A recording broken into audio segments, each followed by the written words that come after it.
Hello, welcome to this video. This problem, will be about a section B question, in the paper one, the conventional parts.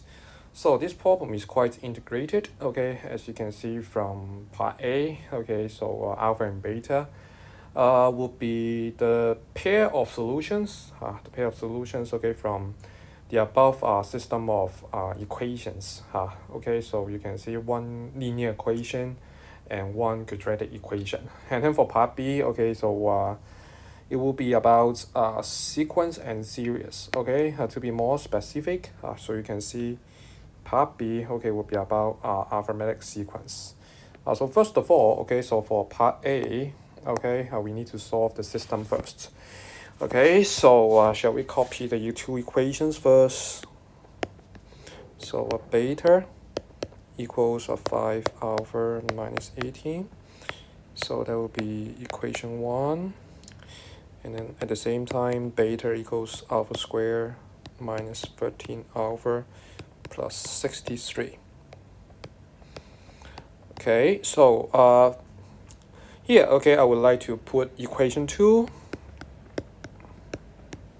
into equation 1. So in that case, so alpha squared minus 13 alpha plus 63 equals 5 alpha minus 18. And then put everything to the left-hand side. Try to rewrite the whole quadratic equation in general form. And then you can see right hand side equals 0, standard way. So and then use the formula O1, or some other ways to factorize the left hand side. So it will be a perfect square. So that would be the square of alpha minus 9 equals 0. So and then alpha minus 9 equals 0. So alpha equals 9. And then we try to put alpha equals 9 into equation 1. So in that case, beta equals 5 times 9 minus 18. So in that case, beta will be 27. And then part A is done. So and then for part B, as I mentioned before, so this is about our max sequence. And then the first term is already given. So of course, the next thing we are curious will be about the common difference. So that's why first of all about the common difference, we try to calculate first. So the common difference will be given by the difference of the second term. So that would be log beta, so which is log 27 minus log 9. And then using logarithm property, the difference of two logarithms, would be basically the logarithm of the quotients, of the numbers inside the two logarithms. So log A minus log B would be simply log A divided B. Log A divided by B.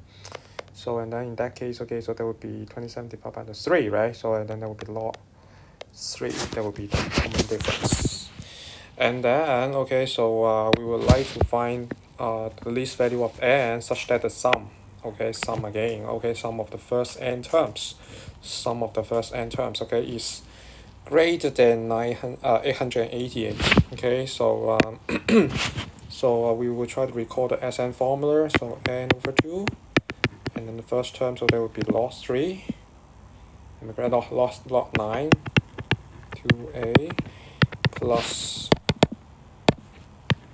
9 plus n minus 1, and then times the common difference, that will be log 3, and then bigger than 888.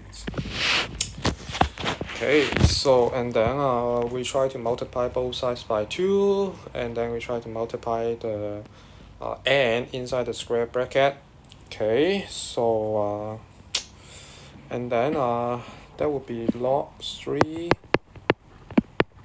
n squared, and then using some logarithm property, so that would be log 9 squared, that would be 81, and then minus log 3, so that would be divided by 3. So that's why the coefficient for n, so that would be log 27.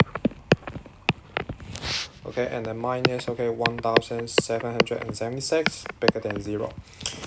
Now here, okay, so I'm afraid, okay, so according to the marking scheme, okay, in this year, okay, you do not have to give the roots. So those the roots, okay, if you try to use the formula O1, of course, okay, it's a must, okay, for us to use the formula O1 in your calculator. Well, the roots are rather messy. Okay, so the roots are irrational. Okay, that means, okay, it cannot be written as a fraction of two integers.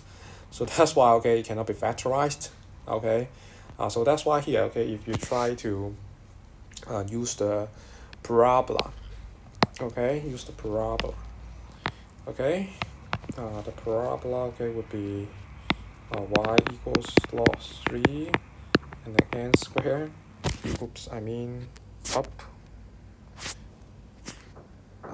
n squared, and then blah blah blah, okay.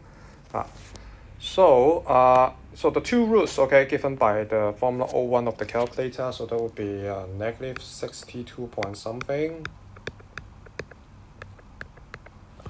and then another one, okay, would be 59.5 and then something. But of course, okay, you do not have to so yeah, okay, so you do not really have to show the sketch, okay, of the parabola. No need, okay, maybe just put that in your rough worksheet. And then here, okay, so the question asks us, okay, for what ranges of values of n such that the output value, okay, is bigger than 0. So that's why we would like to use these two parts of the parabola. So, okay, using the graph, okay, we will then try to put down the overall solutions. Okay, so that would be n less than negative 62.52928981, or m bigger than 59.5 and then 2928981. Okay, so and then based on that, okay, of course, okay, we try to take the second range because n cannot be negative. So that's why here, okay, the least value of n, okay, will be an integer, okay, an integer bigger than just bigger than 59.5 something, right?